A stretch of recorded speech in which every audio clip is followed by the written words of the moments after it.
Shalom Bapak Ibu semuanya. Sangat senang saya malam hari ini bisa berjumpa dengan Bapak Ibu semuanya. Pastor Daniel, thank you so much. Terima kasih buat kepercayaannya. Bapak Ibu, perkenalkan, nama saya adalah Beni Pati Nasarani ya, dan suatu kehormatan buat saya bisa berbagi dengan Bapak Ibu di tempat ini.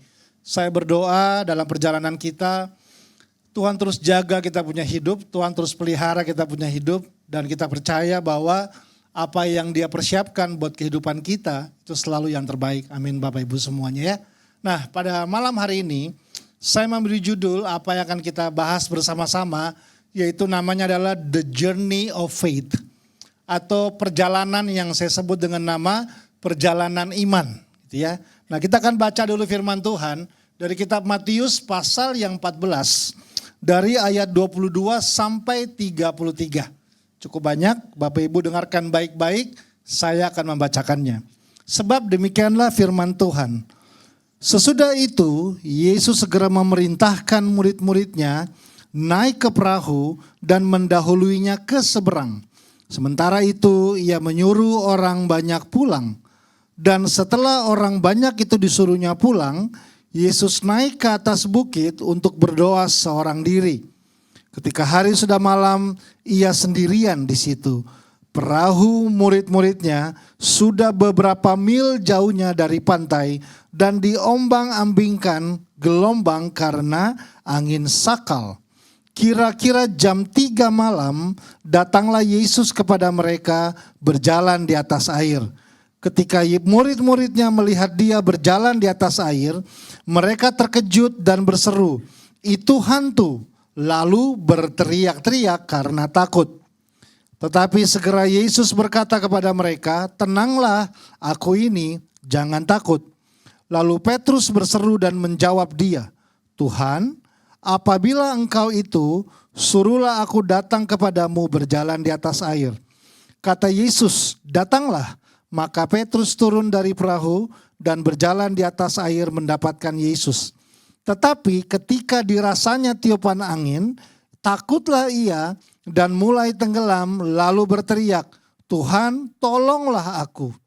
Segera Yesus mengulurkan tangannya, memegang dia dan berkata, "Hai orang yang kurang percaya, mengapa engkau bimbang?"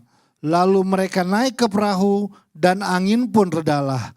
Dan orang-orang yang ada di perahu menyembah Dia, katanya, "Sesungguhnya engkau anak Allah."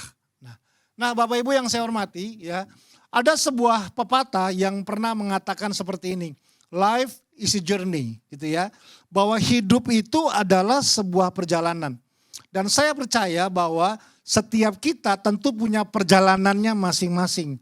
Jadi seharusnya kita nggak perlu membandingkan antara perjalanan saya dengan perjalanan orang lain dalam kehidupan saya. Karena setiap orang punya perjalanannya masing-masing.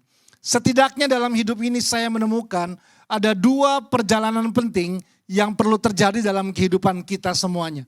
Perjalanan pertama tentu adalah perjalanan di mana kita diizinkan Tuhan lahir di muka bumi ini. Jadi berarti ini umur saya ketahuan gak apa-apa ya gitu ya. Jadi kira-kira 45 tahun yang lalu, umur saya 45 tahun. 45 tahun lalu seorang Beni diizinkan Tuhan lahir di muka bumi ini. Percayalah Bapak Ibu semuanya, saya yang sebesar ini dulu pernah cuma hampir 40 cm besarnya Bapak Ibu ya. Dan dengan berat 3, sekian kilogram. Tapi setelah 45 tahun di situ, perjalanan saya dimulai. 1 detik, 5 menit, 10 menit, 1 jam, 3 tahun, 10 tahun, 40 tahun, 44 tahun, 45 tahun, dan perjalanan itu masih berjalan sampai hari ini. Itu perjalanan pertama yang penting dalam kehidupan kita. Tapi juga ada perjalanan kedua yang penting yang perlu terjadi di dalam kehidupan kita, yaitu adalah perjalanan waktu kita dilahirkan kembali dalam perjalanan kita punya hidup. Kira-kira tahun 1999, itu berarti sekitar 25 tahun lalu, saya memutuskan merubah arah perjalanan saya. Kalau dulu saya jalani hidup saya suka-sukanya saya, mau-maunya saya merasa bahwa saya lah pemilik kehidupan ini. Sampai di satu titik saya memutuskan menyerahkan seluruh hidup saya kepada pribadi yang bernama Yesus. Dan sejak hari itu saya putuskan dia jadi Tuhan dalam hidup saya, bukan saya lagi. Dia menjadi penguasa, kurios namanya, dalam hidup saya, bukan saya lagi. Bapak Ibu kalau naik mobil nggak mungkin setirnya dua Bapak Ibu ya. Harus cuma satu yang bisa mengendarai mobil itu. Jadi kira-kira 25 tahun lalu saya memutuskan pensiun dini dengan hidup saya Bapak Ibu. Dan melepaskan kendali kehidupan saya dan mengizinkan pribadi yang bernama Yesus menjadi pengendali kehidupan saya. Sejak hari itu bukan lagi apa yang saya mau yang saya kerjakan, tapi menemukan apa yang Tuhan mau dalam hidup saya. Bukan lagi kemana saya mau pergi, tapi berbicara tentang kemana Tuhan mau bawa saya di dalam perjalanan kehidupan saya. Itulah perjalanan kedua yang terpenting dalam kehidupan saya setelah saya dilahirkan sebagai manusia, tapi saya juga perlu dilahirkan kembali. Firman Tuhan bilang sebagai ciptaan yang baru dalam perjalanan kita punya hidup. Amin Bapak Ibu semuanya. Nah di Alkitab kita juga baru membaca murid-murid Yesus juga sedang dalam sebuah perjalanan. Yang pertama kita mesti paham bahwa perjalanan murid-murid ini bukan atas inisiatif mereka. Setuju? Firman Tuhan bilang lalu Yesus memerintahkan mereka. Jadi perjalanan murid-murid ini ternyata atas inisiatif Yesus. Yesus memerintahkan mereka untuk masuk ke dalam sebuah perjalanan, naik kapal dan pergi ke seberang danau pada saat itu. Nah, waktu perjalanannya dimulai, semuanya oke-oke aja. Semuanya baik-baik aja, tidak terjadi apa-apa. Bahkan saya bisa asumsikan kalau sampai akhirnya mereka memulai perjalanannya, berarti semua yang dibutuhkan atau semua yang diperlukan untuk mereka berangkat sudah tersedia. Setuju Bapak Ibu? Ibaratnya mereka akan cek, udara bagus apa enggak? Perlengkapan udah siap apa belum? Kapalnya sudah jadi, udah bagus, udah siap apa enggak? Layak dipakai apa enggak? Karena kalau mungkin masih ada yang belum tersedia atau yang belum siap, belum tentu perjalanan mereka dilakukan. Tapi ternyata karena perjalanan mereka telah dimulai, artinya semua yang dibutuhkan oleh mereka untuk ada dalam perjalanan tersebut sudah tersedia. Nah waktu perjalanan itu dimulai gak terjadi apa-apa. Firman Tuhan bilang justru sesuatu terjadi itu bukan di awal perjalanan, tetapi sesuatu terjadi di tengah-tengah perjalanan. Firman Tuhan bilang bahwa perahu itu sudah beberapa mil jauhnya. Jadi perjalanannya sudah jauh. Tiba-tiba di tengah-tengah perjalanan terjadilah sesuatu yang saya percaya gak pernah diharapkan oleh murid-murid akan mereka alami di tengah perjalanan. Setuju ya? Adakah di sini dari Bapak Ibu yang punya misi dalam hidup adalah merencanakan kegagalan? Saya rasa gak ada. Saya gak pernah ketemu orang yang bilang begini, Pak, gini Pak. Saya nih bangun bisnis Pak, tolong doakan saya. Nah target saya Pak, 6 bulan ini saya bangkrut Pak, targetnya ini Pak. Nah setelah 6 bulan bangkrut, 3 bulan kemudian saya gulung tikar. Ada yang seperti itu? Enggak ada. Enggak ada orang yang memutuskan memulai membangun rumah tangga. Nah hari ini Pak kami menikah. Nah target kami 3 tahun berantem terus Pak, ini rencana kami Pak. Nah nanti di tahun kelima kami bercerai. Itu target kami, enggak ada Bapak Ibu. Setiap kita nggak pernah berharap ada masalah, ada tantangan, ada krisis di tengah-tengah perjalanan kita. Tapi toh kita nggak minta, kadang Tuhan izinkan ada dalam perjalanan kita. Hal yang sama juga yang ada dalam perjalanan murid-murid tadi. Dikatakan bahwa mereka sudah beberapa mil jauhnya, tiba-tiba perjalanan mereka sedikit terhambat. Karena firman Tuhan bilang, kapal mereka terombang-ambing dan hampir tenggelam. Yang disebabkan dengan angin sakal. Masih ingat pelajaran sekolah Bapak Ibu, apakah itu angin sakal? Gitu ya. Angin sakal adalah angin yang bergerak dari segala sisi dengan gelombang yang sangat tinggi yang tentu banyak kapal yang tenggelam karena angin sakal tersebut. Nah, tapi ini yang saya temukan Bapak Ibu. Satu hal waktu saya coba renungkan ayat ini menurut saya Bapak Ibu, ini menurut saya angin sakal sebenarnya tidak bisa membuat sebuah kapal tenggelam. Saya ulang, Angin sakal itu sebenarnya nggak bisa membuat sebuah kapal tenggelam. Tetapi angin sakal bisa membuat gelombang air yang besar. Nah, gelombang air yang besar itulah yang bisa membuat kapal tersebut tenggelam. Karena kalau kapalnya ada di daratan, nggak di atas air, mau ada angin sakal sebesar apapun, tentu nggak akan berpengaruh apapun terhadap kapal tersebut. Setuju Bapak Ibu? Tapi karena kapal tersebut ada di tengah air, nah tiba-tiba angin sakal datang dan angin sakal menyebabkan gelombang air itu menjadi besar dan tiba-tiba gelombang air yang besar itulah yang ternyata dapat membuat kapal tenggelam. Yang kalau kita lihat dan kalau kita jujur, bukankah gelombang air yang sama juga itu yang diperlukan oleh kapal sampai ke tujuan? Setuju Bapak Ibu? Kapal nggak punya roda, itu namanya mobil Bapak Ibu. Kapal perlu gelombang air, apalagi zaman dulu belum ada kapal mesin. Semua pakai kapal dari layar. Jadi ternyata gelombang air yang hari itu dapat membuat kapal tersebut tenggelam. Ternyata gelombang air yang sama tiba-tiba juga dapat membuat kapal tersebut seharusnya diperlukan untuk kapal tersebut untuk sampai pada tujuan. Sampai saya kadang menemukan dalam sebuah statement seperti ini Bapak Ibu ya. Saya tulis seperti ini Bapak Ibu. Kadang ya hal yang dapat membawa kita sampai kepada tujuan. Justru kadang hal yang sama dapat membawa kita kepada kegagalan dalam hidup. Kapal perlu air? Perlu. Gelombang diperlukan? Perlu gelombang sampai tujuan. Tapi ternyata gelombang yang sama juga ternyata dapat membuat kapal tersebut tenggelam. Boleh next multimedianya, ikutin saya aja gak apa-apa ya. Jadi ternyata next saya menemukan bahwa ya, kadang saya bilang gini, ternyata kadang dalam hidup hal yang dapat membawa kita sampai pada tujuan, ternyata kadang hal yang sama juga dapat membawa kita mengalami kegagalan dalam hidup. Saya cukup lama merenung kata ini. Kira-kira hal apakah yang sebenarnya dapat membawa kita sampai pada tujuan, tapi ternyata hal yang sama juga bisa membawa kita ke dalam kegagalan dalam hidup. Sampai saya pada satu kata ini, saya sebut namanya adalah motivasi. Saya belajar Bapak Ibu dalam hidup ini ya, waktu motivasi berubah, arah berubah Bapak Ibu. Waktu motivasi berubah, tujuan berubah. Dua orang bisa buat hal yang sama, tapi dengan motivasi yang berbeda, dampaknya akan berubah. Setuju Bapak Ibu ya? Ada orang yang dua-duanya sama-sama, contoh aja nih. Ada orang yang dua-duanya sama-sama melayani. Orang yang pertama dia putuskan dia mau melayani dalam gereja karena dia merasa bahwa Tuhan telah tebus dia.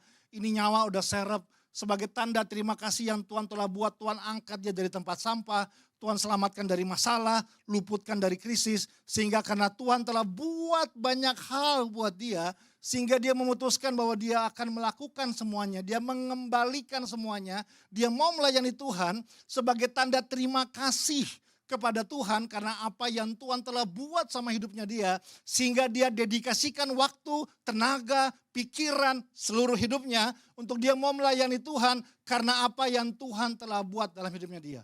Tapi orang juga bisa melayani karena amplop persembahannya besar. Dan saya mohon maaf, ini nggak ada urusan sama kerohanian seseorang. Kalau nggak kita nggak akan dengar cerita pendeta curi uang gereja. Kita nggak akan dengar pendeta selingkuh dan buat hal yang nggak masuk akal. Saya juga pendeta gitu ya. Kadang ada orang bilang gini, Pak, namanya pendeta juga manusia, Pak. Lah emang saya Casper Bapak Ibu gitu ya. Enggak. Tapi saya perlu ingatkan diri saya terus bahwa saya nggak bisa pakai semua itu sebagai alasan untuk saya semena-mena dalam tanggung jawab yang saya telah diterima, yang Tuhan telah berikan dalam saya punya kehidupan. Jadi dua orang bisa buat hal yang sama. Dua-duanya bisa sama-sama melayani, dua-duanya bisa sama-sama bekerja, dua-duanya bisa sama-sama membangun sebuah bisnis, dua-duanya bisa sama-sama membangun sebuah keluarga. Tapi saya belajar dalam hidup, motivasi kita berubah, arah kita berubah Pak. Motivasi berubah, tujuan kita berubah. Dan masalahnya kan begini Bapak Ibu, yang paling tahu itu siapa? Cuma dua, Tuhan dan diri kita sendiri. Orang bisa terlihat rohani di luar. Orang bisa terlihat sepertinya rajin di luar. Orang bisa terlihat sepertinya dermawan dan baik hati dalam kehidupannya. Tapi kita nggak tahu di balik semua itu. Ada hal yang penting yang kita, saya rasa, perlu jaga setiap hari, perlu uji setiap hari, yaitu adalah ini. Alasan kenapa saya mau lakukan semua itu. Waktu kita berani bermain di area ini, melakukan segala sesuatu dengan sikap hati yang benar, dengan harapan, dengan motivasi yang benar, itu yang akan tolong kita untuk bisa melihat bagaimana Tuhan bisa bekerja dalam kehidupan ini. Dan saya harus jujur, saya nggak menemukan tempat lain, buku lain, selain yang namanya firman Tuhan. Yang bisa mengajarkan kita, mengingatkan kita, mengembalikan kita kepada sebuah perjalanan kehidupan dengan motivasi yang benar atas apa yang kita lakukan semuanya. Amin Bapak Ibu. Nah, jadi saya ada beberapa hal yang kita akan belajar bersama-sama. Hari ini saya sudah siapkan, poin saya nggak banyak Bapak Ibu ya, 375 poin Bapak Ibu ya. Jadi kita selesai jam 2 pagi hari ini ya. Yang mau bilang amin yang keras. Gitu. Enggak, saya lapar mau makan habis ini, saya bercanda Bapak Ibu. Tapi prinsip yang pertama yang kita perlu bangun bersama-sama. Ya, yang pertama kita baca di ayat 31. Ayat 31 bilang begini. Segera Yesus mengulurkan tangannya, memegang dia dan berkata, "Hai orang yang kurang percaya, mengapa engkau bimbang?" Ternyata prinsip yang pertama adalah hal yang sangat menentukan arah motivasi dalam perjalanan kita, yaitu apa yang saya sebut dengan nama belief, atau apa yang kita percaya dalam hidup ini. Karena saya belajar bahwa apapun yang kita lakukan, arah yang akan kita raih, perjalanan yang kita akan lakukan, respon dalam perjalanan sikap kita akan sangat ditentukan dari apa yang Anda dan saya percayai dalam perjalanan kita punya hidup. Kalau orang percaya bahwa ya udahlah, kompromi dikit nggak apa-apa, yang lain juga nggak tahu, semua orang juga buat itu, nggak ada masalah sama yang lain, itulah yang tampak dalam kehidupannya. Tapi kalau ada orang yang percaya bahwa saya lakukan dengan tulus, saya lakukan dengan setia. Orang mau lihat, orang gak mau lihat, saya tetap lakukan. Orang mau puji, orang gak mau puji, saya tetap lakukan. Orang mau hargai, orang gak mau hargai. Orang mau likes, orang gak mau likes, saya tetap akan mengerjakannya. Itulah yang akan tampak dalam perjalanan setiap kehidupan kita. Jadi kita perlu lihat lagi, apa itu belief? Belief adalah bagaimana cara Anda dan saya memandang dunia ini. Bagaimana cara Anda melihat dunia internal Anda, dan bagaimana cara Anda melihat dunia eksternal Anda. Karena itu ini kata penting dalam belief, namanya respon. Kita nggak bisa mengatur situasi, setuju?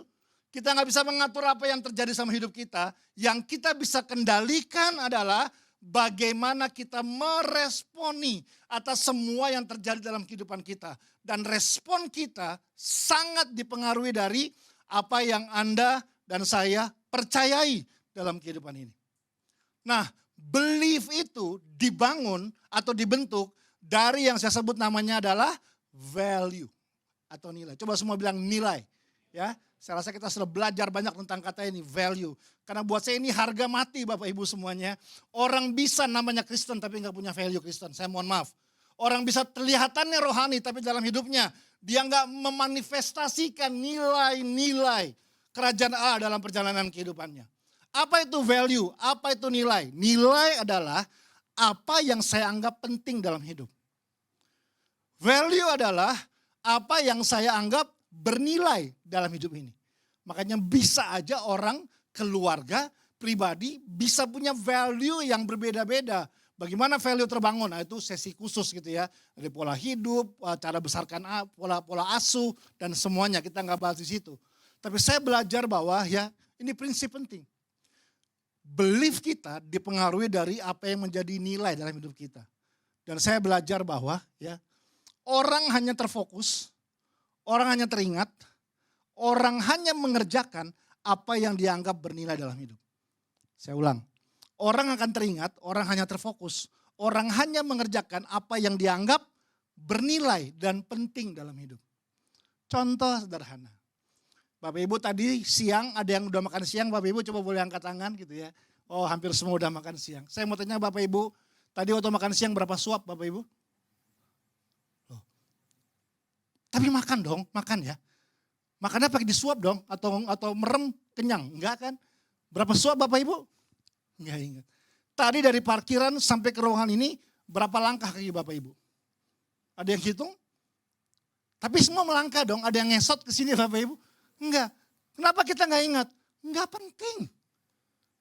Ngapain Pak saya hafalin Pak berapa suap? Tapi saya tanya, terjadi enggak? Terjadi.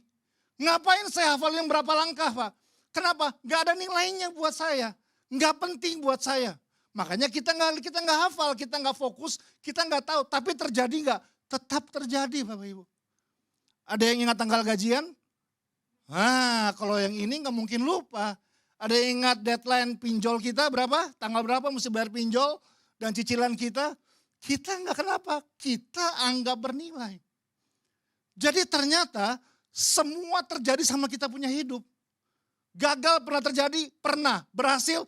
Pernah. Tertawa? Pernah. Menangis? Pernah. Tapi yang menentukan adalah apa yang kita anggap bernilai, kita fokus di situ.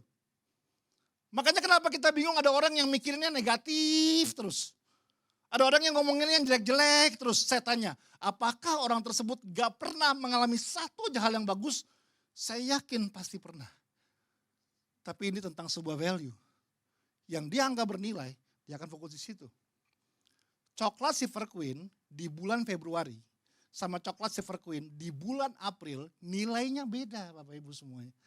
Kenapa? Bulan Februari itu biasanya bulan Valentine ya. Apalagi yang muda-muda gitu ya. Rasanya sama, harganya sama, nilainya beda. Sapi di India sama sapi di Indonesia itu nilainya beda Bapak Ibu. Di Indonesia kita makan seluruh bagian dari ujung ekor sampai ujung hidung, kita sikat semuanya kalau bisa. Di India mereka anggap itu Tuhan Bapak Ibu. Jangan coba-coba makan, Anda tabrak aja, Anda langsung ditangkap masuk penjara. Itu bukan wah Pak yang di India itu sapinya yang memang beda Pak. Gitu ya, itu sapi yang di kita tuh sapi KW3, KW5, yang di India itu yang titisan Dewi Bulan langsung turun dari langit. Enggak, sapinya sama, tapi ada orang yang adding value berbeda di situ. Dan itu mempengaruhi dunianya dia. Mempengaruhi cara dia melihat, mempengaruhi cara dia merespon, mempengaruhi cara dia bersikap atas apa itu dia.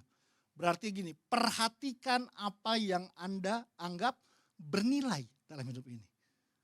Karena itu yang menentukan belief dalam kita punya hidup. Nah, baru value itu juga sebenarnya dibangun dari yang saya sebut dengan nama bahasa Inggris saya bilang ini, honor atau respect atau hormat. Kita hanya menghormati apa yang kita anggap bernilai dalam hidup.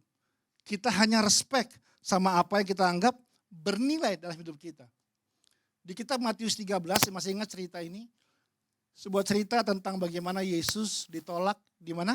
Di tempat kelahirannya sendiri. Kalau Anda baca Matius 13 di situ ya dikatakan, satu kali Yesus dan murid-muridnya memutuskan mudik, pulang ke kampung halamannya. Dan dia mulai mengajar di situ. Tapi waktu dikatakan begini, ketika Yesus mulai mengajar di situ, semua orang takjub dan terheran-heran dengan pengajaran Yesus. Tapi tiba-tiba di akhirnya Alkitab bilang begini, tapi gak lama kemudian akhirnya semua orang putuskan pergi tinggalkan Yesus dan murid-muridnya.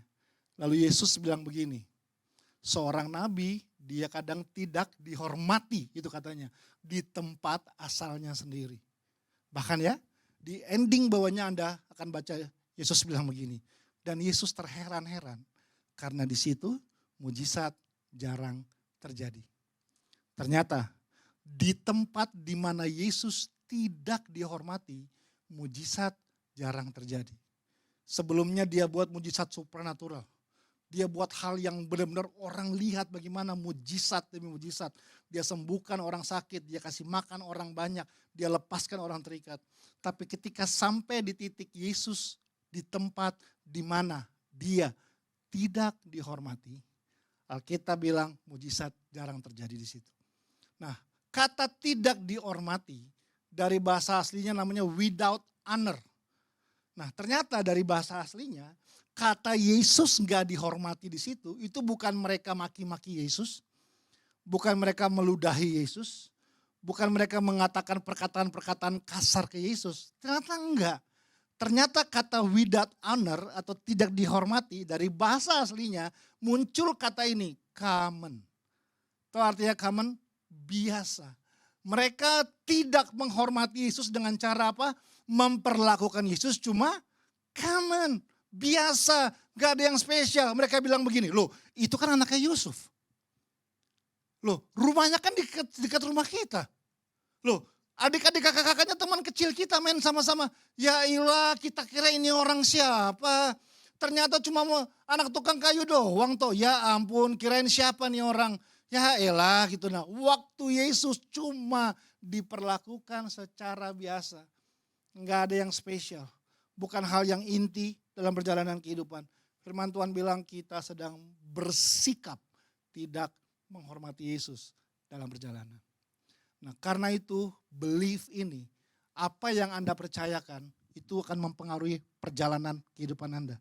Nah karena itu mulai prinsip yang pertama adalah yuk perhatikan apa yang Anda bernilai dalam hidup. Perhatikan apa yang Anda anggap penting dalam hidup. Karena itu dia akan menolong setiap perjalanan kita. Belief mempengaruhi setiap respon dan apa yang kita kerjakan dalam perjalanan kehidupan kita. Lalu prinsip yang kedua dikatakan di ayatnya yang ke-27 ya. Sorry, maafkan saya, ayat yang ke-29 dikatakan begini. Kata Yesus, "Datanglah." Maka Petrus turun dari perahu dan berjalan di atas air mendapatkan Yesus. Prinsip yang kedua, sikap yang kita perlu bangun bahwa ternyata arah motivasi dalam perjalanan kita punya hidup akan mempengaruhi, saya sebut dengan yang nama adalah decision atau keputusan. Coba semua bilang keputusan. Ya. Bahwa setiap keputusan kita itu akan mempengaruhi seluruh perjalanan kita semuanya. Manusia adalah makhluk berkeputusan. Setuju Bapak Ibu? Kita putuskan semuanya. Ya, kita putuskan mau berjemaat di sini. Kita putuskan mau pakai baju apa. Ada tadi di sini sore-sore habis mandi buka lemari, langsung aja ambil baju set, baju orange, ambil set, celana ungu, udah pakai aja. Saya rasa enggak, kita pikirkan, saya mau pakai baju apa, saya mau pakai celana apa, saya mau berangkat jam berapa, saya mau makan di mana setelah ini. Karena pada dasarnya adalah manusia itu makhluk berkeputusan dalam hidup. Nah ini prinsip penting dalam perjalanan kita punya hidup Bapak Ibu semuanya. Ambillah keputusan yang benar dalam perjalanan kita punya hidup dan bertanggung jawablah atas setiap keputusan yang kita ambil dalam kita punya hidup. Kedewasaan seseorang dalam perjalanan kehidupannya sangat dipengaruhi dari bagaimana dia bertanggung jawab atas setiap keputusan yang diambil dalam perjalanan kehidupan.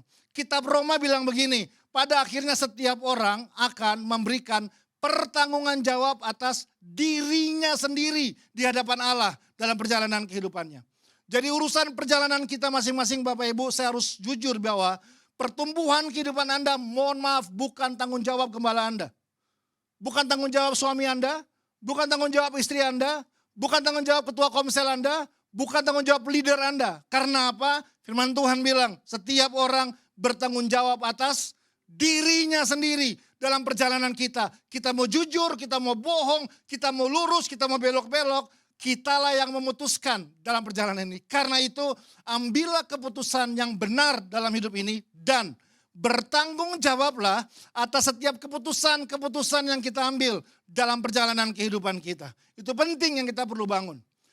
Waktu orang gagal bertanggung jawab atas setiap keputusan yang dia ambil dari hidupnya dia, orang akan punya kecenderungan untuk salahkan keadaan, salahkan orang lain, sampai salahkan Tuhan sekalipun atas apa yang dia alami dalam hidup ini. Saya layak hancur Pak, saya kayak begini, hidup saya gak punya masa depan Pak. Kenapa? Karena papa mama saya gak pernah peduli sama saya dari dulu. Saya ini anak broken home Kak. Makanya Kak saya rusak seperti ini Kak. Semua gara-gara suami saya selingkuh. Hidup saya berantakan seperti ini. Semua gara-gara pemimpin saya gak pedulikan saya. Kita salahkan orang lain, kita salahkan keadaan, kita salahkan situasi. Waktu kita terus sibuk sama yang namanya ini ya, playing victim. Atau bermain menjadi korban dalam hidup ini, saya cuma takutkan kita gagal menemukan pembelajaran inti dalam perjalanan kita punya hidup. Orang yang dewasa, orang yang berkeputusan benar dalam perjalanan kehidupannya, dia akan punya kecenderungan bertanggung jawab atas setiap apa yang dialami dalam perjalanan kehidupannya. Petrus dan 2 dan 11 temannya ada dalam kondisi yang sama. Di atas kapal hampir tenggelam dan nyawa mereka terancam. Tapi dari 12 orang ini ada 11 orang yang gak buat apa-apa, gak putuskan apa-apa, tapi mereka cuma mengeluh, mana ini guru? Mana ini Tuhan? Kayaknya waktu mulai perjalanan janjiannya gak begini kok. Kok jadi begini? Sehingga Petrus dia putuskan. Apakah berhasil? Belum tentu, benar? Tapi pilihannya cuma 2 buat Petrus. Kalau dia tinggal di kapal, mati. Gak ada pilihan lain. Tapi dia memilih gak mau menyerah sama keadaan dan keluar dalam sebuah kondisi Tuhan suruh saya jalan. Berhasil apa enggak itu di luar wewenang dan kemampuan saya. Tapi firman Tuhan bilang lalu Petrus memutuskan melangkah dari kapal berjalan di atas air. Itu namanya keputusan Bapak Ibu. Toh kalaupun dia jatuh nanti saya gak mau bahas itu pun akibat dari decision dan yang jadi belief dalam perjalanan dia. Tapi setidaknya Petrus berkeputusan. Ini suasana chaos di kapal Bapak Ibu. Jadi waktu Petrus mau turun dari kapal itu bukan buat keren-kerenan.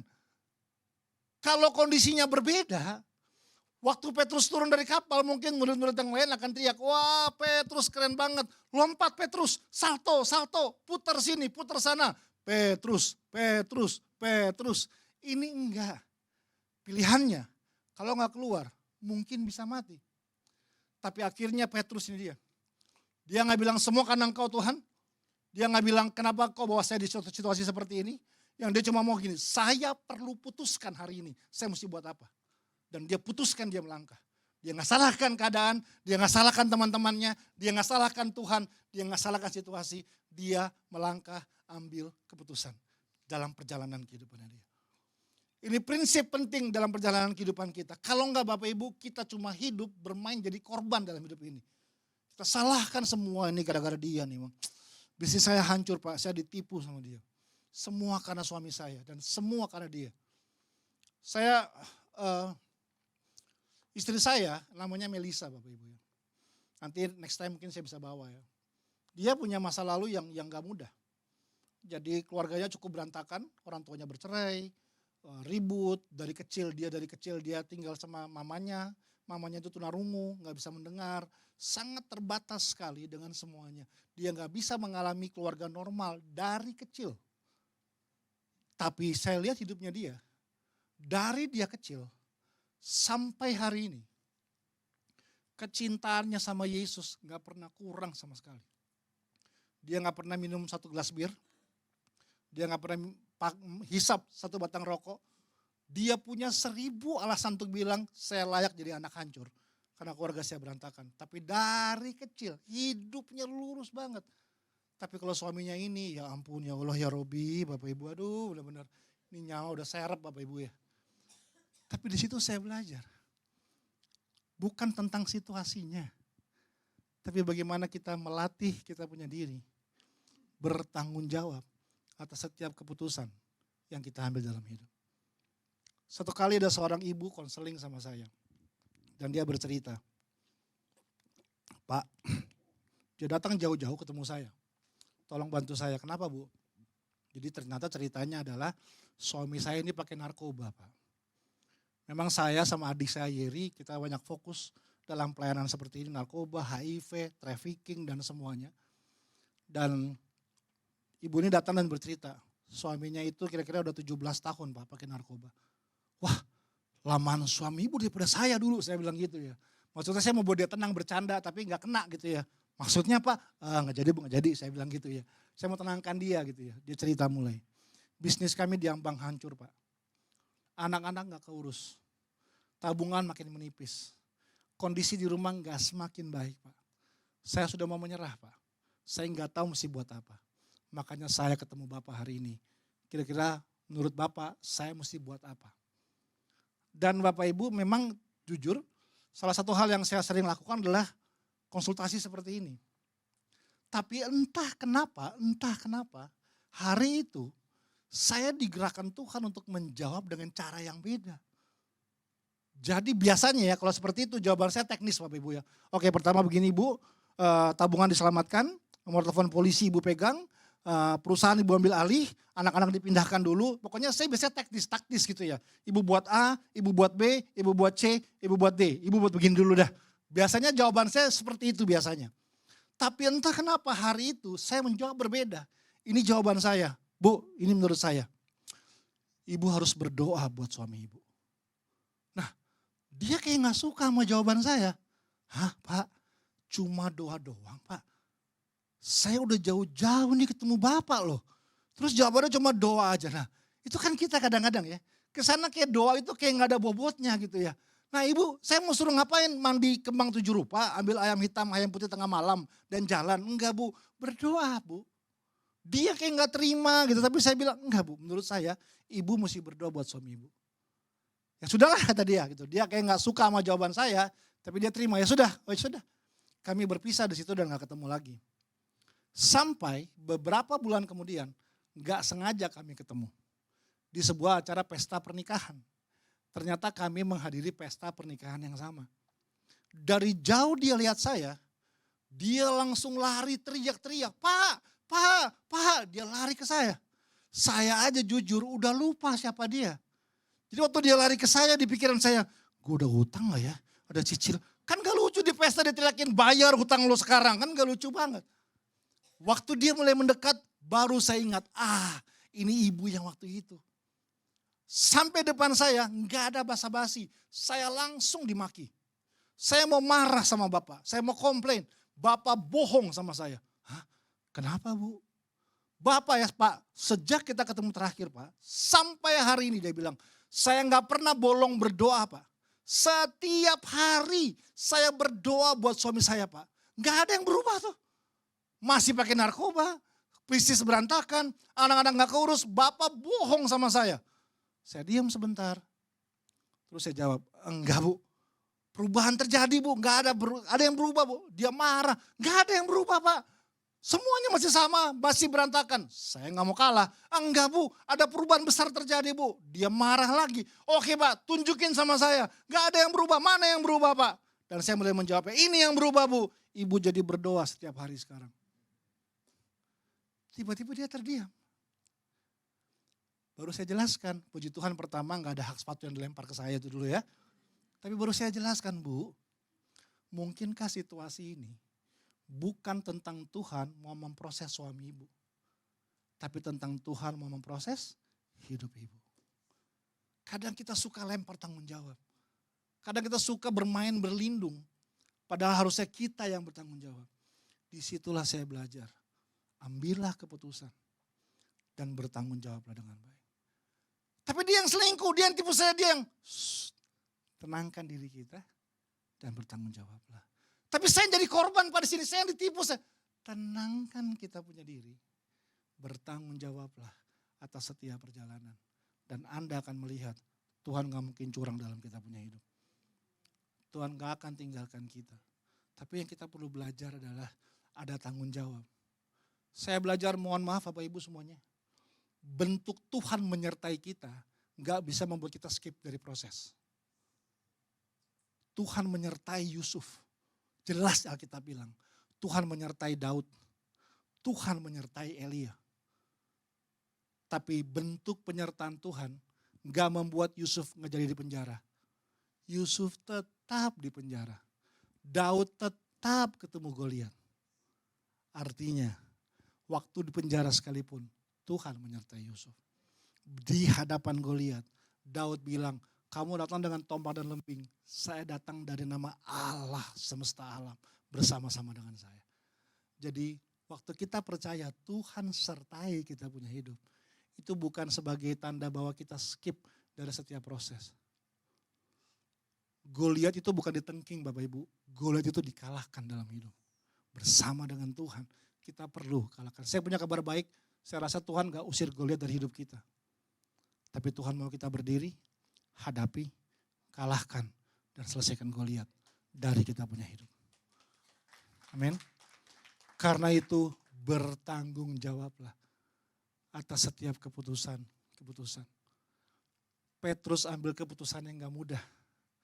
Tapi dia tahu bahwa itu adalah bentuk tanggung jawab dari decision. Dia gak salahkan yang lain.